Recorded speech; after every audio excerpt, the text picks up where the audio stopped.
Greetings and salutations. Yeah, this time I'm not using the microphone. So, yeah. Mostly just because I thought, I want to show my face. I want to not, just. I feel like I can get it, instead of just. Mostly just because I feel like if I'm just. I give it more of a. I feel like I'm getting more of a. I feel like I'm being more real if I'm just showing my face to you guys. So today's review is going to be on the New Mutants. So I recently saw it, and I just haven't got the chance to see it because so much has happened in the news lately. Like whether it is Chadwick Boseman, other things like whether it's the the announcement of the Haunted Mansion finally getting its new writer and all that. And sometimes here's how my brain works. Sometimes I'll just think I can make a video about that, or sometimes I can just like I could discuss this, or if I talk about this, I could lead this video into a discussion I could do for later. And sometimes I just think, but then suddenly my mind thinks, but what if I can't make that topic interesting? Or what if something happens or something? I don't know, but let's just talk about the New Moons. So it was the last X-Men film of the X-Men franchise, but it's not. It's the final one in the franchise, but it's not. I had trouble trying to figure out how this is connected into, when it takes place in the timeline of the X-Men franchise films. So the film was directed by Josh Boon. The film stars Maisie Williams as Rehan Sinclair, Anya Taylor-Joy, and I've every time I see her, I just think, yes.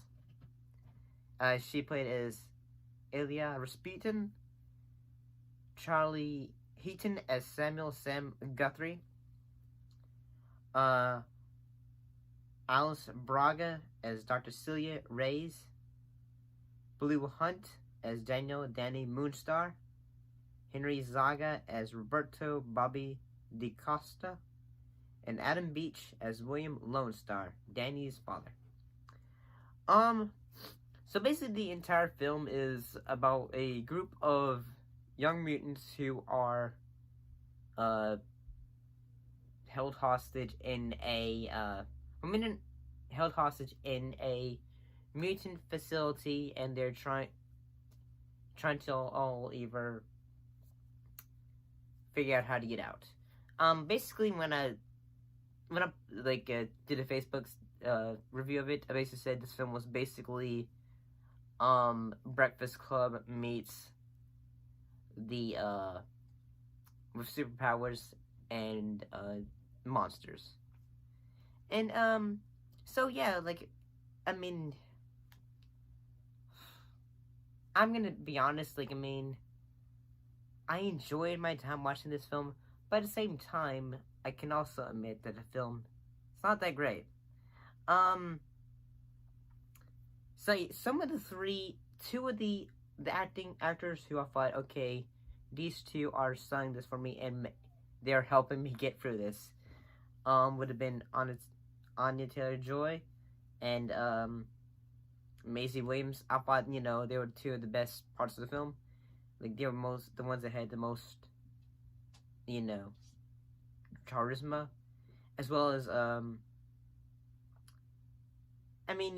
think those were two actors that were most selling me through this entire film.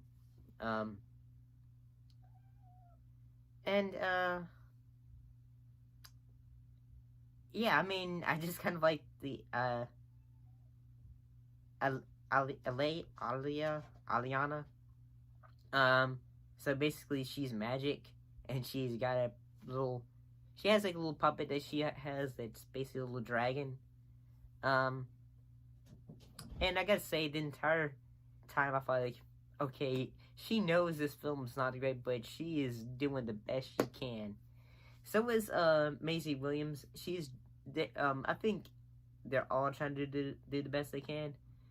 But and I will give it the fact that like that there's a bit of a gay romance, and I could say it's done fairly well, and it's just but at the same time, it's not just the main focus, so it's not shoving it down your throat, which is it's good the way they. Sorry,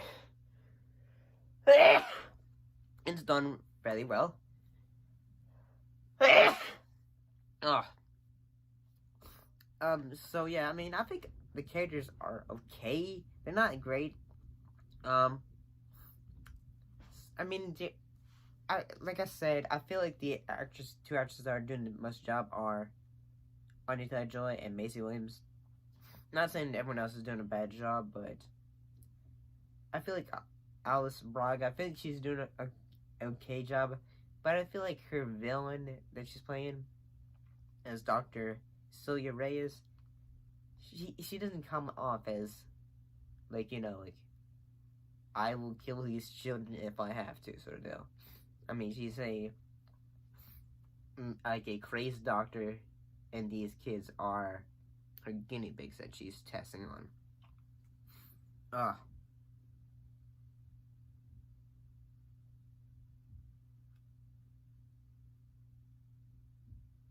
So apparently, I didn't know this, but just from Marilyn Manson, he provided the voice of the Smile Man, and I'm gonna get into spoilers, but so spoilers in 5, 4, 3, 2, 1. So the horror aspects I think were done all right. I guess the only parts, the smile guys, the guys that have the smile face on them, they're pretty creepy. But at the same time, it also feels like something I would have seen in whether Stranger Things or it basically looks like the Look-See monster. And I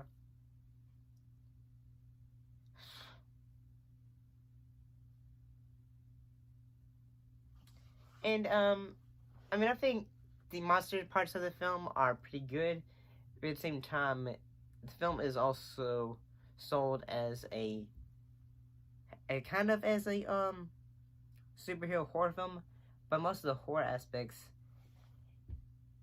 the idea of some of these things are scary. Whether it is like a crazy priest that's kind of scary, but it's not, like scary.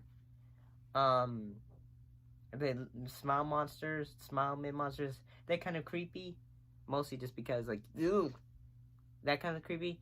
But then at the same time, you just think it's creepy, but at the same time, it's you kind of if you look at it for a long time, you're just gonna you think it's kind of scary, but then you think okay, it's kind of silly looking. So the film was okay. The like I said, most of the actors do a pretty good job. Blue Hunt as Danny Moonstar, she does an alright job. It's not like everyone is doing the best they can. They're not sleepwalking through it. At least I don't think so. But the one character I thought that could have just been cut out was Adam Beach as William Lumstar, Danny's father. Mostly just because all he does is just say, "We gotta get out of the house," and then he says, "Okay, now stay here," and then he's dead. I understand he's mostly just a character to just be the emotional punch.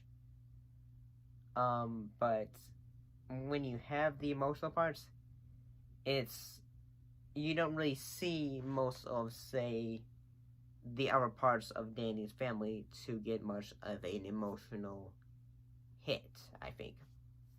I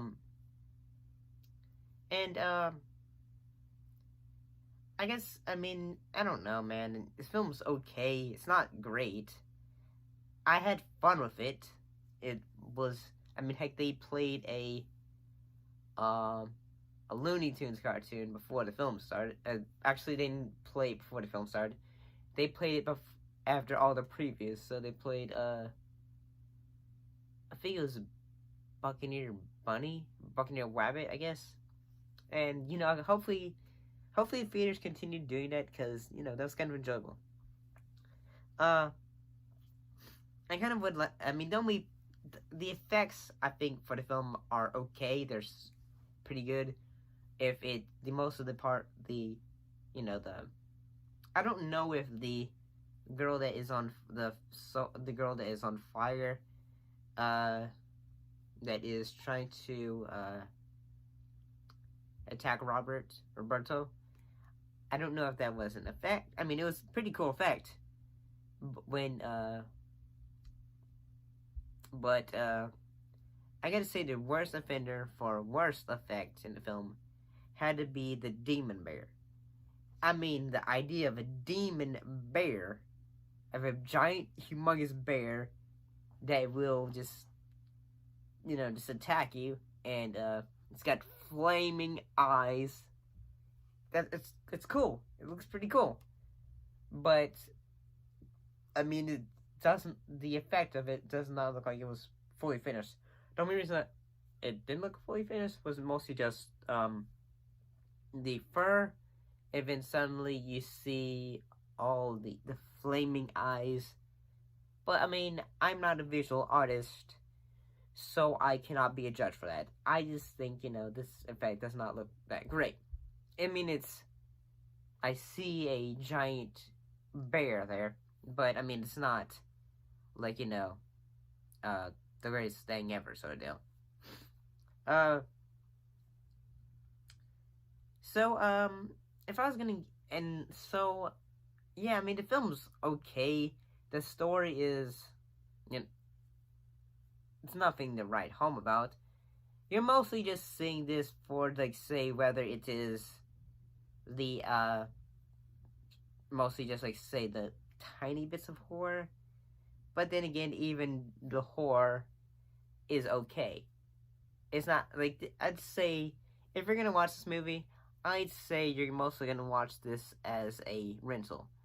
But another point I'm gonna make out though, I had a much better time watching this than I did watching what was it, Dark Phoenix, because at least there was more of at certain points there was more of an emotional connection in the film compared to Dark Phoenix. Plus, I mean, I mean, I don't know. I mean, at least the director Josh Boon seemed to know what he was doing, and I'm sorry to say that about what was it the director for, let me see, who was it, let me see, yeah, it was by Simon Kinberg. He did it was okay. He didn't do good. The only good scene I'd say from Dark Phoenix was the train sequence. Everything else just felt like redone. Like say whether it was Quicksilver's or heck even the sequence when Magneto and trying to think Jean are trying to stop actually Magneto's trying to stop Jean Grey from destroying a plane. It just but here's what I'm trying to say is that I feel like if they were going to end the X-Men franchise, at least the New Mutants, instead of going off like whimper, it went off with a that's just what I gotta say. I mean, I had fun with it. I will always, and no matter what, I had fun with it mostly just because the acting was able to get me through. The actors were able to get through with it for me, whether it's Anya Taylor-Joy, Maisie Williams, and I kind of even liked Charlie Heaton as Samuel Guthrie. Yeah, he plays a coal miner, like a coal miner's son who basically, dis- like destroyed, basically killed all his dad's coal miner friends. Each of the characters have their own bit of moments of like like say, I have a troubled past because of X, Y, or Z, and most of the moments when you see what they're afraid of or their fears, they're pretty good. Um, but so yeah, like I mean, I'm gonna say, uh, this film is at the most, it is a. If I'm gonna be honest with myself, I'm gonna say it. This is why I don't like. I don't really like scoring films. I like to just say this film was meh, good, or bad. I'm gonna say this was just meh. At the moment, at the most, this is most likely just a you'd rent this on streaming or you'd see this at Redbox. And but at the same time, am I glad I saw this in the theater? Yeah, I mean, it got me out of the house, and I was just happy to see something. And most likely I'll probably be sitting Tenet soon. Um, but I mean, what do you guys have? You guys seen the New Mutants? What are your thoughts of it? Did you like it? Do you think it's good? Do you think it's bad? Do you even care? Uh, thanks for watching, and I'll see you next time.